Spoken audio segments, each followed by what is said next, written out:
Layaknya orang tua yang memanjakan anaknya, Allah pun kerap memanjakan hambanya. Inilah yang dinamakan istidraj. Mereka mengira melalui berbagai kenikmatan, Allah sedang memberikan kemuliaan. Padahal Allah sedang menghinakan perlahan-lahan dan bahkan membinasakan. Mereka selalu berbuat maksiat dan tidak beribadah. Namun Allah berikan kemewahan dunia. Allah memberikan harta yang berlimpah. Padahal mereka tidak pernah bersedekah. Allah karuniakan rezeki berlipat-lipat. Padahal jarang sholat, tidak senang pada nasihat ulama, dan terus berbuat maksiat. Hidup dikagumi, dihormati, padahal akhlaknya bejat. Diikuti, diteladani dan diidolakan, padahal bangga mengumbar aurat. Sangat jarang diuji sakit, padahal dosa-dosa menggunung. Tidak pernah diberikan musibah, padahal gaya hidupnya jumawa. Meremehkan sesama, angkuh dan berdebah. Allah berikan anak-anak sehat dan cerdas, padahal Ia memberi makan dari harta hasil yang haram. Hidup bahagia penuh canda tawa, padahal banyak orang terzolimi karenanya. Karirnya terus menanjak, padahal banyak hak orang yang diinjak-injak. Semakin tua semakin makmur, padahal berkubang dosa sepanjang umur. Dalam Al-Quran Allah mengingatkan, A'udzubillahi minasyaitonirrajim, Bismillahirrahmanirrahim. Walladzina kadzabu biayatina sanastadrijuhum min haitsu la ya'lamun. Wa umli lahum inna kaidi matin, yang artinya, dan orang-orang yang mendustakan ayat-ayat kami akan kami biarkan mereka berangsur-angsur ke arah kebinasaan dengan cara yang tidak mereka ketahui, dan aku akan memberikan tenggang waktu pada mereka. Sungguh rencanaku sangat teguh. Quran Surat Al-A'raf ayat 182-183. Istidraj berarti kenikmatan materi yang diberikan kepada seseorang yang secara lahir semakin bertambah, tetapi kenikmatan yang bersifat imaterial semakin dikurangi atau dicabut, sementara ia tidak menyadarinya. Secara lahiriah, kemewahan duniawi Allah berikan, namun secara batiniah, perintah ketakwaan atau ittaqullah ia abaikan. Uraian tersebut diperkuat oleh Rasulullah Shallallahu Alaihi Wasallam melalui hadis yang artinya, dari Uqbah bin Amir dari Nabi Shallallahu Alaihi Wasallam, beliau bersabda, jika kamu melihat Allah memberikan kemewahan dunia kepada hambanya yang suka melanggar perintahnya, maka itulah yang disebut istidraj. Kemudian beliau membaca firman Allah surat Al-An'am ayat 44. Maka tatkala mereka melupakan peringatan yang telah diberikan kepada mereka, kami pun membukakan semua pintu-pintu kesenangan untuk mereka, sehingga apabila mereka bergembira dengan apa yang telah diberikan kepada mereka, kami siksa mereka dengan sekonyong-konyong. Maka ketika itu mereka terdiam berputus asa. Hadis riwayat Ahmad.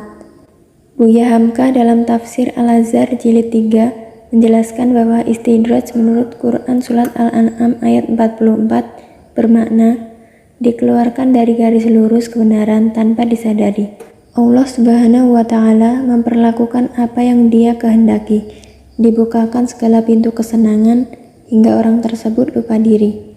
Bila dianalogikan, ibaratnya tidak ingat bahwa sesudah panas pasti ada hujan, sesudah lautan tenang gelombang pasti datang.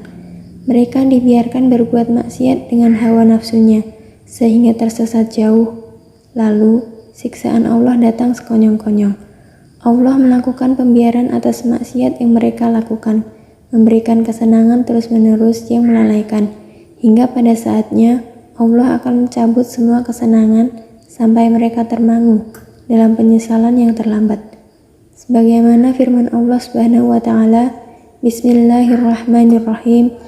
وَلَا يَحْسَبَنَّ الَّذِينَ كَفَرُوا أَنَّمَا نُمْلِي لَهُمْ خَيْرٌ لِأَنفُسِهِمْ إِنَّمَا نُمْلِي لَهُمْ لِيَزْدَادُوا إِثْمًا وَلَهُمْ عَذَابٌ مُهِينٌ.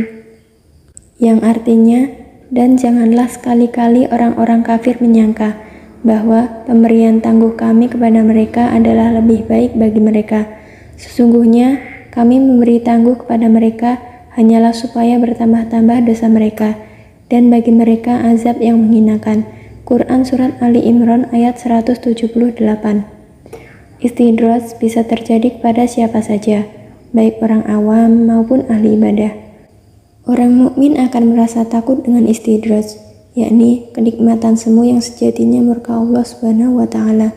Namun sebaliknya, orang-orang yang tidak beriman akan beranggapan bahwa kesenangan yang mereka peroleh merupakan sesuatu yang layak didapatkan. Biasanya istidraj diberikan kepada orang-orang yang mati hatinya. Mereka adalah orang yang tidak merasa bersedih atas ketaatan yang ditinggalkan dan tidak menyesal atas kemaksiatan yang terus dilakukan. Secara psikologis, orang yang tertimpa istidraj pelakunya sangat terlena dengan semua yang ia punya, sehingga lupa bahwa semuanya hanyalah titipan sementara. Dia lupa bersyukur atas nikmat yang diberikan.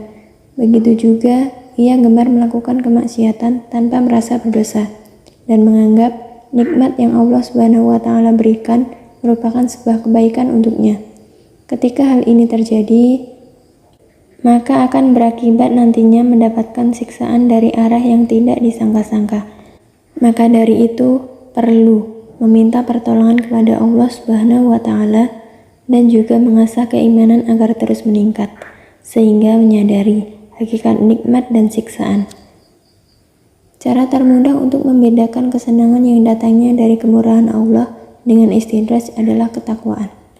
Jika orang tersebut taat dalam beribadah, bisa jadi nikmat yang diterima adalah kemurahan Allah.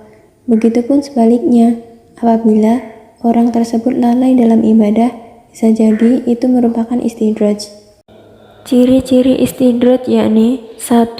Nikmat dunia yang semakin bertambah, namun keimanan semakin menurun. 2. Mendapat kemudahan hidup meski terus-menerus bermaksiat. 3. Rezeki selalu bertambah meski terus lalai dalam ibadah. 4. Semakin kaya namun semakin menjadi kikir. 5. Jarang sakit namun kerap berlaku sombong. Hal ini selaras dengan apa yang dikatakan oleh Syekh Ibnu Athaillah As-Sakandari dalam Al-Hikam, yang artinya, takutlah pada perlakuan baik Allah kepadamu di tengah durhakamu yang terus-menerus terhadapnya. Karena itu, bisa jadi sebuah istidraj, seperti firman-Nya, kami mengistidrajkan mereka dari jalan yang mereka tak ketahui.